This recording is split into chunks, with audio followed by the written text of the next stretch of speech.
been practicing for the past 20 years. In St. Paul, I do primarily personal injury and workers' comp, so pretty much 100% of my clients are injured and they're hurt. Their lives have been turned upside down through no fault of their own, and most of them are depressed. And I think my psychology major has really helped me to understand them and what they're going through. I have said many, many times after I get off the phone with a client, I understand why they call us counselors at law, because that's really what I do. Is most of my clients need legal advice, but they also need common sense advice, and I think I really got that with my psychology major and was prepared well for this job. Hi, I am Julie Haberly, and I am a HR manager with Speedy Delivery. I graduated from St. Ben's in 2006 with a psych major and philosophy minor. Right out of college, I got a job at ING Direct, which is now Capital One in sales. And I knew I wanted to get into HR, so I was there for about 6 months and then got into Speedy entry level as an HR assistant. So I worked there for 5 years and then was promoted to manager 2 years ago. So that's what I have been doing since my St. Ben's days. And for the first couple of years after graduation, I got a direct care job at a residential treatment center. So you're providing the daily counseling for the kids that were placed there, and it pays barely above minimum wage, and it was very hard work. But I did that for a few years, and got a lot of encouragement, and I decided to take a graduate class. I didn't enroll in a graduate program, but I got in a couple of graduate classes, and then eventually enrolled in the master's program in clinical psychology. I was in school a couple of years, took another year to finish my dissertation. I had a couple years off to work, and then I enrolled in the doctoral program. Did the doctoral classes in about 2 years, and then had a year of internship in psychology, which is required.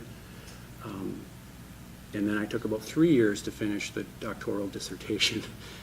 And then after finishing the dissertation, I finally had my degree, and I don't know what people know about psychology practice, but it's you're doing the LPCC, but it's really not about the degree you have, it's about the licensure you can get, and if people have questions later, we can talk about that. But so for a year after practice, or after graduating, I had to practice under supervision, and then I got my license in 2007, and that's when I accepted a job here in St. Cloud. I spend my day hourly scheduled, either doing individual therapy or assessments, group therapy. I do psychological testing. I do some supervision and training, and I do some community consultation. So by the time our senior year, I had an internship through the Workforce Center, which had me counseling in the schools out in Melrose, and that's what kind of directed me looking at, okay, how can you counsel in the school system? So I applied and went directly to my master's at the University of Minnesota, and it was a master's in counseling and student personnel psychology. I took the school counseling route. That program, you can either do school counseling, student personnel, which actually Ed Stubblefield's daughter took that route, and she now does like dean work or academic advising. The third route through that program would be community counseling, which you were hinting at earlier, which leads you to get your licensure in LPCC or community counseling work. So I graduated in 2012 from the University of Minnesota, and now am a counselor at a high school in Fergus Falls. So my daily routine, I work with 6th graders and then part of the alphabet in high school, working students through anything from social concerns. We see a lot of how do I get along with my friends, how do I build character, to post-secondary work, helping students apply. I'm sure many of you remember working with your counselor as a senior, kind of how do I get into college and kind of send off transcripts. So we're doing that, and then also along the lines of helping them kind of find resources in the community. And so I've been doing that now for 2 years. School psychologists, we work hand in hand. In general, I'm interacting with our school psychologists on a daily basis. They do more of the testing realm, so when you have a child looking at possibly having a diagnosis of, say, ADHD or a learning disability, they're the ones that we would kind of refer a student to do kind of the plethora of psychological testing, some of that baseline level to see kind of where are they at, and kind of what services do they need. And so they work kind of intermittently between the counselors and then the social workers and special ed department, kind of to make sure these students get kind of the care that they need. But we're all doing the same things. We're talking to the students there in their office. We have like the same kind of games in our offices doing that work. So it's more so if you like kind of coming at it from a testing perspective, and identifying the needs of students, or the communicating and the kind of the post-secondary prep that we do.